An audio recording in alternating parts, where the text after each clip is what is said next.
Media.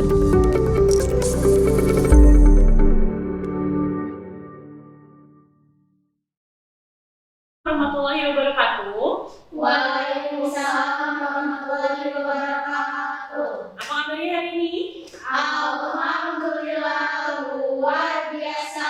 Allahu Akbar. Semangat. Sebelum kita mulai kegiatan kita hari ini, alangkah lebih baik kita berdoa terlebih dahulu ya. Silakan yang mau memimpin siapa? Saya Bu. Boleh, Ira. Sebelum melakukan kegiatan hari ini, alangkah baiknya kita berdoa. Berdoa dimulai. Selesai. Oke, sudah berdoa, alhamdulillah. Dan kita hari ini akan melaksanakan konseling kelompok. Nah, sebelum memulai konseling, ada beberapa hal yang perlu Ibu sampaikan kepada kalian terkait kontrak dalam melaksanakan konseling ini. Ada asas-asas yang perlu Ibu sampaikan kepada kalian ketika melaksanakan konseling itu, apa aja sih yang harus kita arti? Nah, yang pertama ada yang namanya asas kerahasiaan. Di sini kalian diwajibkan untuk menjaga rahasia, menjaga apapun yang terjadi dan apapun yang dikatakan selama proses konseling berlangsung. Lalu yang kedua ada asas keterbukaan. Nah, dalam proses konseling ini kalian Ibu minta untuk selalu terbuka, mengungkapkan permasalahan yang dimiliki, lalu menyampaikan opini-opini atau misalnya pendapat yang kalian punya.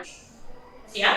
Siap. Nah, kita akan melaksanakan janji komitmen. Ibu minta kalian untuk berkomitmen dalam menjaga asas kerahasiaan yang tadi sudah Ibu sampaikan.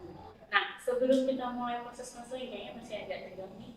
Kita main mini game sedikit ya, supaya lebih rileks gitu kan, dan kita juga bisa lebih berkonsentrasi dalam melaksanakan proses konseling. Ibu punya mini game. Mini gamenya berjudul Gajah, Semut, Ular, dan Cacing. Jadi gini, kalau gajah itu bentuknya besar, kalau semut Kecil. kalau ular Panjang. kalau cacing Pendek. coba sekarang gerakannya kita balik, gerakannya saja yang kita balik. Gajah itu Besar. semut itu Kecil. ular itu Panjang. cacing itu Pendek. bisa konsentrasi ya. Sudah relax? Masih tegang tidak? Tidak. Oke, sekarang kita masuk ke dalam proses konseling ya, proses konseling.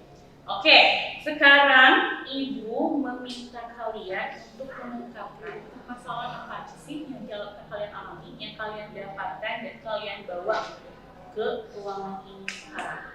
Ya, nanti kalian masing-masing menyebutkan permasalahan yang kalian punya atau masalah yang kalian alami. Oke? Oke, mau mulai dari siapa dulu? Saya Bu. Ira boleh. Saya juga sama kayak mereka Bu, sering dipanggil kelas. Saya sering mulai dari Nanda. Padahal itu saya cuma ikut-ikutan. Lagian banyak juga biasa aja. Tapi di kelas juga saya nggak nyaman. Soalnya mereka itu pada ngejauhin saya. Dan yang sama saya cuma mereka aja Bu.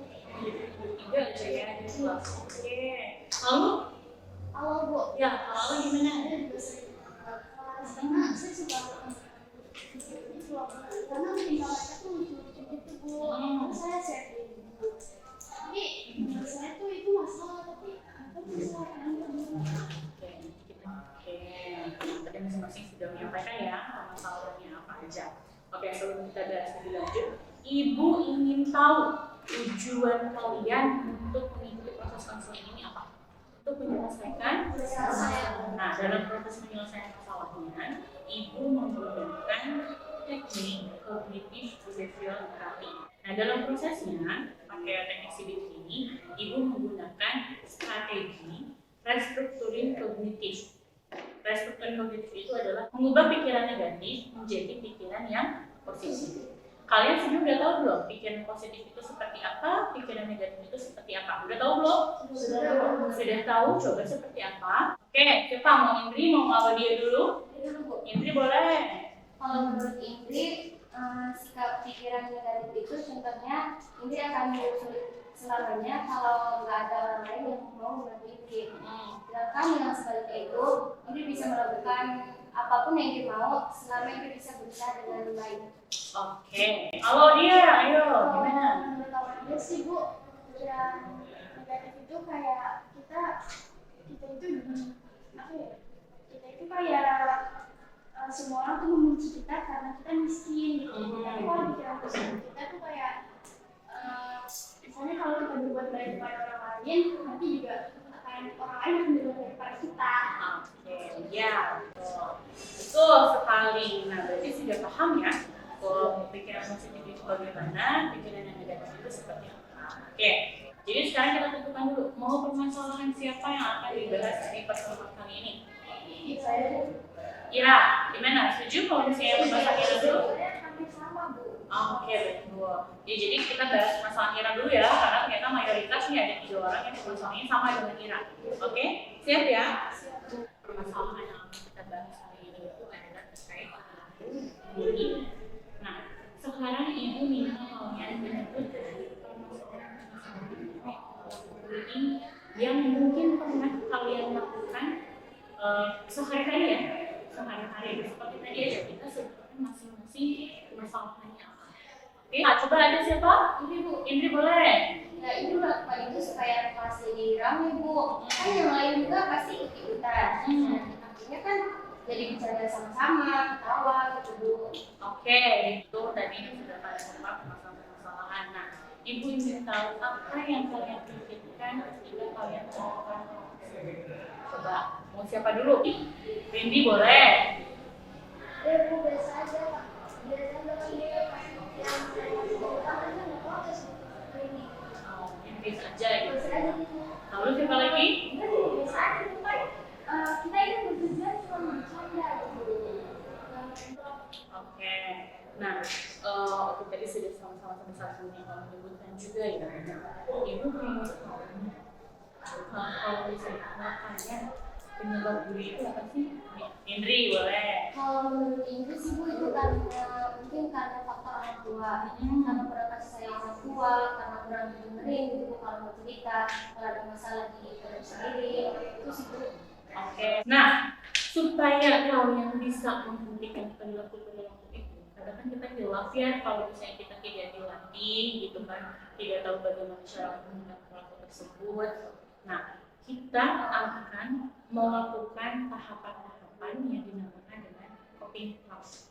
Nah, kalau untuk melakukan coping task ini, nanti kalian akan membuat coping statement. Coping statement itu apa sih? Nah, ibu jelasin nih.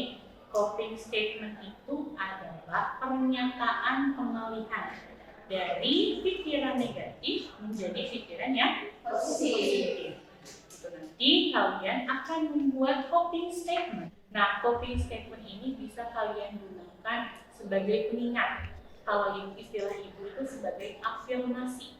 Jadi ketika mau berkomentar, nah itu bisa menjadi afirmasi kalian untuk tidak melakukan bullying. Nah, nanti setelah kalian buat coping statementnya seperti apa, nanti ibu minta kalian untuk menyebutkan masing-masing coping statement yang sudah dibuat. Lalu nanti kita akan pilih coping statement yang menurut kalian bisa dengan mudah kalian ingat dan bisa dengan mudah kalian lakukan. Oke, sampai situ dulu ya. Sudah paham belum? Sudah. Oke, coba bacakan coping statement yang sudah kalian buat. Mau dari siapa dulu? Kira boleh. Jika saya bersikap semena-mena, nanti orang lain tidak akan mengenai saya, dan sebaliknya mereka akan menjauhi saya. Oke, ya. Nah, sekarang gini, ibu akan memberikan sebuah analogi dari apa yang sudah dilakukan ya, dari perilaku bullying yang pernah dilakukan. Di sini ibu ada sebuah papan. Ini ada papan, lalu ada buku, dan ada lalu. Katakanlah papan ini sebagai perasaan seseorang, perasaan orang lain, ya di luar diri kita ya. Ini adalah perasaan orang lain. Lalu paku ini perilaku kita atau perkataan kita yang berpotensi untuk menyakiti, berarti ejekan, terus misalnya cemoohan atau julukan-julukan yang kita kasih ke teman-teman kita. Nah, ini ya si julukan ini. Bayangkan ketika ini dikencangkan di kali ini, kalau cuma sekali doang ini kan tidak berbekas ya. Coba kita akan peluk dia di sini. Ini ya, perkataan kalian sudah tertancap di hati si imam kita. Lalu misalnya cabut pakunya itu, apa yang terjadi? Betul. Betul. Bisa hilang tidak? Tidak bisa hilang.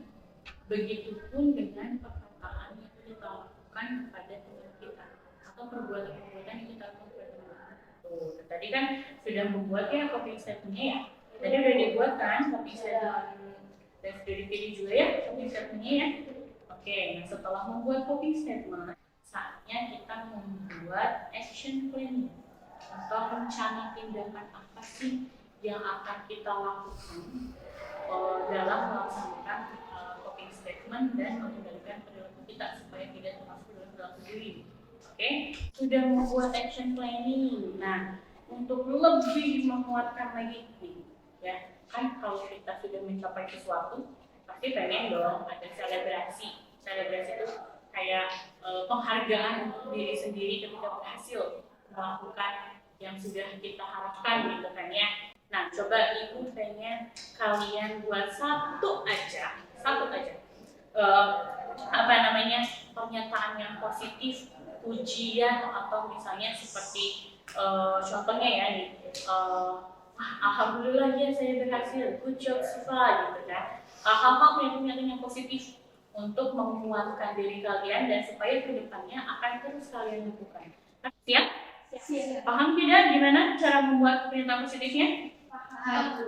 Oke, Indri, silakan. Gimana, Indri?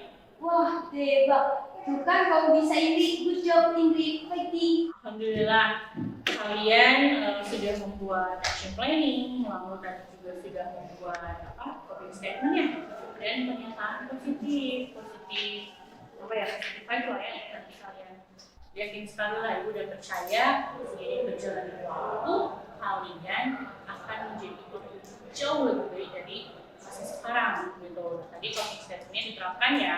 Oke, selama proses kesulitan keberhasilan atau pencapaian apa aja yang sudah kalian dapatkan selama proses kesulitan. Siapa dulu ya ngomong? Nah iya rebutan. Kalau Dila gimana Dila? Dia lebih menyadari bu apa yang dilakukan sebelum itu kan keliru. Terus dia juga lebih selama itu lebih paham tentang diri gitu bu. Iya. Ini tuh kalau misalnya Dila ya. Oke, boleh ini dulu. Yang saya dapatkan selama proses konseling ini, saya tahu bahaya bullying itu apa saja, dan saya akan menjaga perilaku saya dan perkataan saya agar tidak menyakiti orang lain. Oke, menurut kalian manfaat dari konseling kelompok yang sudah kita lakukan saat ini itu apa sih? Atau mau siapa? Ini dulu boleh. Jadi tidak mau lagi ketutupan orang lain ternyata bullying itu sangat membahayakan. Boleh, oke Indri silahkan. Kalau Indri manfaat yang didapatkan itu, ini jadi lebih tahu perasaan orang ini dari itu. Terus jadi ini akan berusaha untuk tidak menjadi teman lagi. Oke. Nah, oke. Tadi sudah menyampaikan semua manfaatnya apa. Tadi kan masih ada masalah yang belum terbahas ya. Nah, kita sepakati lagi untuk pertemuan berikutnya membahas permasalahan yang tadi belum terbahas dan mungkin Ibu akan cek progres dari hasil konseling kita selama ini. Nah, kira-kira kapan kalian bisa melakukan lagi konseling kelompok ini? Kapan kira-kira? Minggu depan. Minggu depan. Siap minggu depan? Siap. Jam berapa? Jam 2 Jam 2-an ya? Baik. Nah, alhamdulillahirrahmanirrahim, akhirnya semua proses konselingnya sudah kita laksanakan dengan baik. Lalu kalian juga sudah mengemukakan ya semua pendapatnya dan permasalahan yang kalian alami. Oke, saya akhiri pertemuan hari ini dengan kita sama-sama mengucapkan hamdalah. Alhamdulillah.